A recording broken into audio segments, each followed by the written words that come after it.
You know, one thing that's been fascinating about being here in California, which is also similar to Miami, is you see everybody has money here, right? You got Lambo here. These houses cost, 10, $15 million right here on the side of the mountain with multi-million-dollar views and all of that. And you can come to a place like this or come to a place like Miami and take a look around and see all that and think, wow, the economy is totally fine. And I think that's exactly how the Fed and the government are interpreting this entire situation, because we keep getting more and more data that reveals that it's basically just rich people that are fueling this entire economy right now, guys. Because they have so much money, they can just continue spending their fair share and then some in order to make things look extremely well. And it's not like they're trying to make the economy look good. It's just that they have so much cash that they can afford to spend it on things that they want. And most of these people, have seen massive gains in their stock market portfolio, as well as the value in all of the real estate that they own. So it really adds up and gives people that wealth effect. And here's the funny thing about all of this. They say because the spending is so strong, especially from wealthier Americans right now, that this can actually help sustain healthy growth this year and next year. Meaning that, GDP looks good, right? Because GDP is just a result of consumer spending. If you have a relatively small group of people with a lot of money that can afford to spend a lot of money, they can heavily influence numbers like GDP and retail sales. Then you have people on the lower end of the spectrum that are being squeezed from all different angles right now, with the high rent costs, high grocery costs, high insurance costs, high costs to repair vehicles, like everything. And these kind of people don't have money to spend on discretionary items like buying the latest iPhone or going out to the concert or spending money on restaurant meals. Like I saw a comment the other day that asked, like, how can the economy be doing so bad when I see, these concert stadiums full and people are spending over $1,000 a ticket and all of this? Like, hello guys, you have people that can afford it, and then you have people that can't afford it, that pretend that they can afford it, and they put it on the credit card. They put it on buy now, pay later. I just talked about the other day how the credit card debt just hit a brand new all-time high. It keeps hitting new highs pretty much quarter after quarter with no signs of slowing down. It's not going down at all. It's just continuing to go up. Do you think that's a coincidence at a time when you see a full restaurant or you see stadiums full, people going to see concerts or sporting events? No. People are spending that money that they don't have. And this is why we're seeing the numbers on paper look good, right? All the numbers that the government comes out with, they look great, and it makes it look like on paper the economy is doing well. But on the other hand, consumer sentiment, and if you ask the average person how business is going or how they feel right now, or if their pay is keeping up with the cost of living, you'll likely get a very different response, contrasting what those numbers are actually saying. This explains why we see the GDP growth where it's at. This explains the recent rise in consumer spending. We just saw consumer spending increase at a 2.8% annual rate in April through June. Just on Thursday, the Commerce Department also reported that retail sales in the United States rose 0.4% from August through September, which on paper suggests that shoppers are feeling confident in today's economy, when in fact it's mainly just people that have a lot of money to spend that are able to keep fueling this spending, guys. It's not like everyone's out there just buying stuff. It's people that live up here on the hill buying stuff where nothing can bother them, nothing can take them down. Here we have a house for sale, 4-bedroom, 4-bathroom, $3.85 million, okay? Property taxes are roughly $33,000 a year here. This house actually last sold in 2003 for $2 million, and they tried listing it for sale back in 2011 for $3.2 million. Not very far away from what it's listed at today, actually.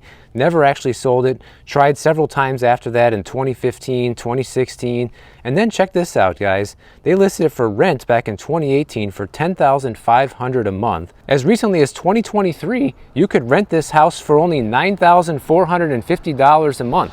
And I know that sounds like a lot of money, but not for a house that costs nearly $4 million, because if you were to buy this house, your estimated mortgage payment would be almost $24,000 a month, guys. So imagine paying either $9,500 a month in rent or $24,000 a month to own this house. And you can see the multi-million-dollar backdrop view that it has over there. So I'm sure whoever's selling this house is doing just fine and is out spending money right now because no one is home. They're also talking about here how restaurant sales jumped 1%, an encouraging sign because it means that many people felt that they could spend on meals outside the home. The Federal Reserve Bank of Atlanta is now estimating that the economy grew a strong 3.4% between July and September. But who is spending this money is the real question, guys. But it's not even really a question. We know who it is. It's people that live up here on the hill that have an empty $4 million house and are out spending money somewhere else right now. This is a whole another level of wealth that most people could only imagine what that's like. And it's not like me just making this up. This is verified data from the Federal Reserve, also from Oxford Economics, that it's the wealthiest of people right now that are driving the consumer spending.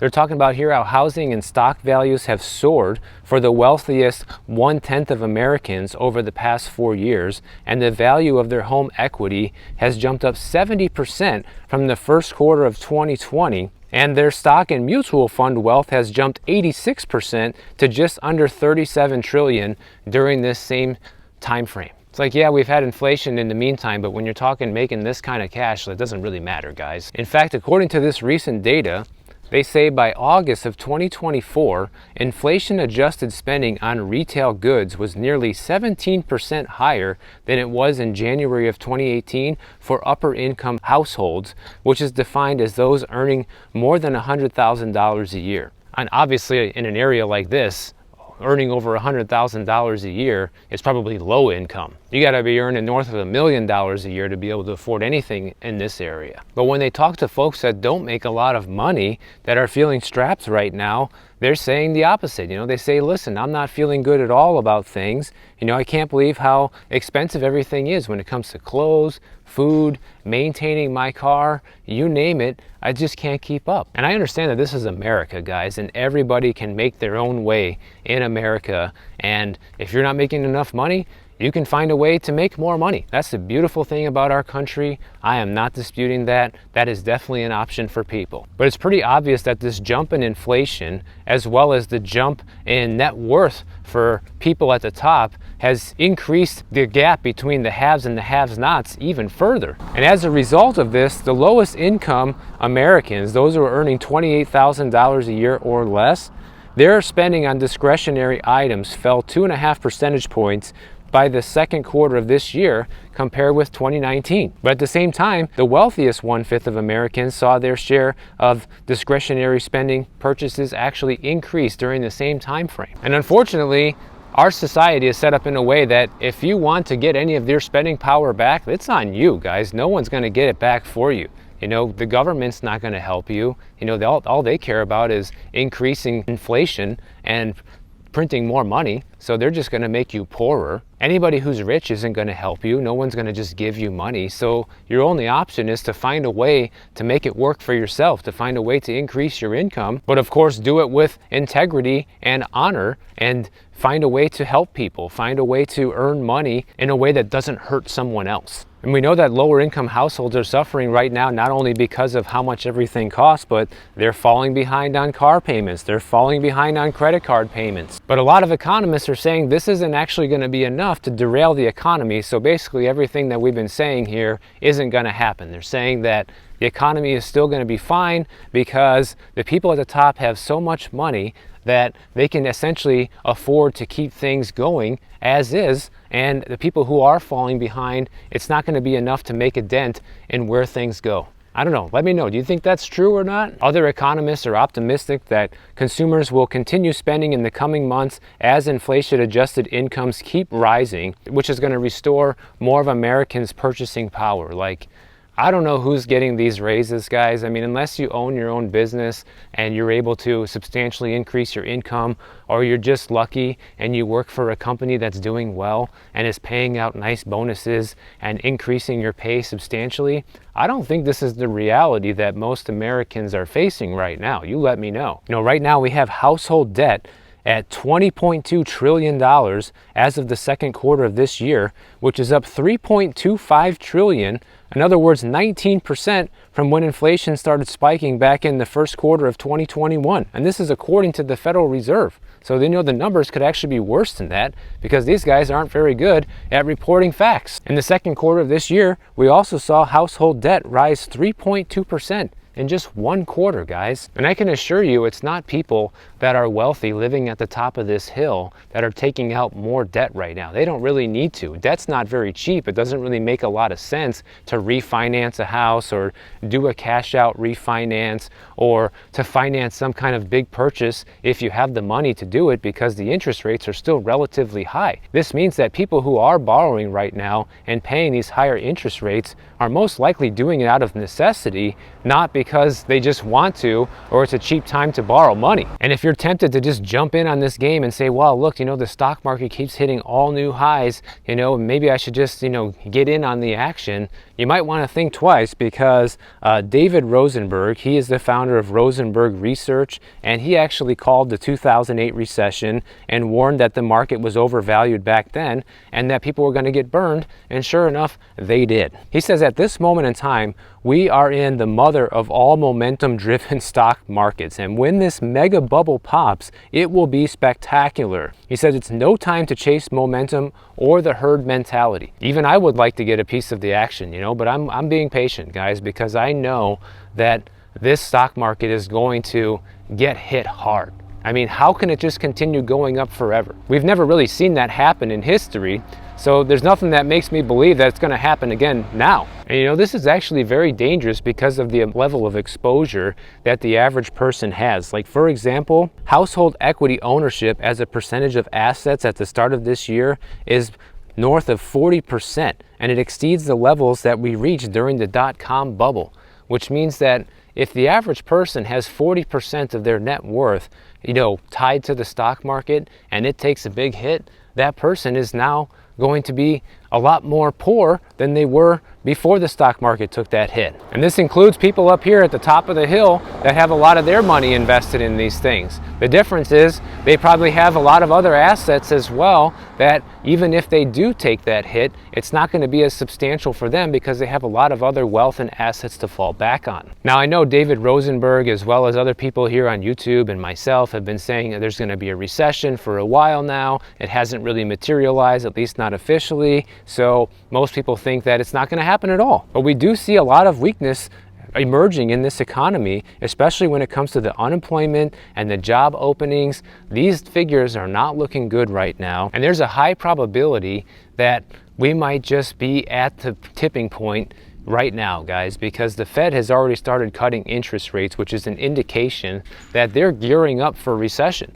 There's no other reason they would be cutting rates, because that's exactly what's happened. And every single time in the past when they started cutting rates, it was because they knew that we were about to get hit with a recession and they were already preparing for it. But I'm not sitting here telling people not to invest in the stock market or not to invest in something that they think they can make money on. If you think it's a good deal and you know what you're doing, by all means, guys, knock yourself out. I am not your financial advisor. I am not your wealth manager. You do what you please. I'm just telling you what other people are talking about right now and the real state of the economy.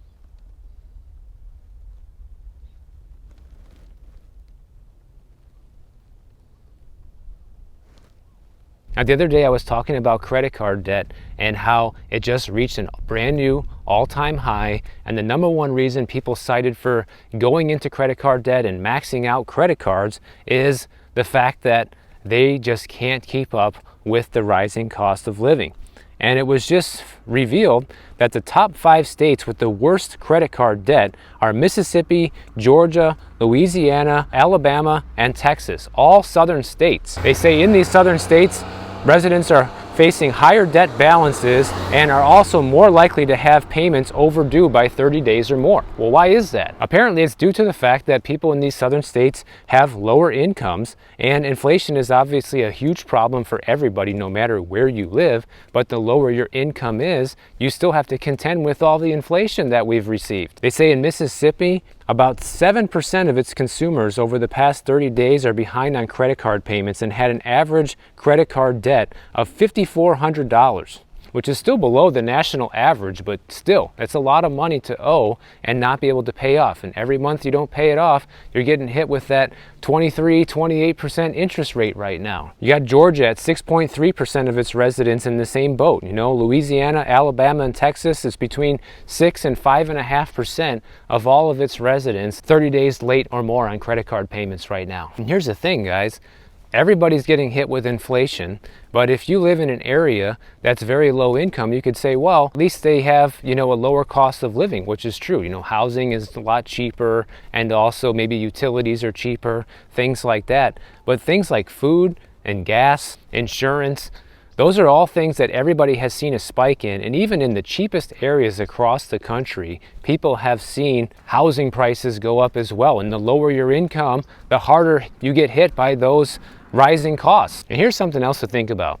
If everybody was doing so good right now, especially homeowners, right? They're the ones that benefited the most from the increase in home equity, and especially if you have a stock portfolio, like people we were talking about at the beginning of this video, right? Well, if that was the case, then why do 63% of homeowners have to go into debt when they just perform a small renovation on their house? We're just talking renovating a bathroom or a kitchen, not the entire place, not a full gut renovation, just one renovation at a time. Over 63% of people need to go into debt in order to do that.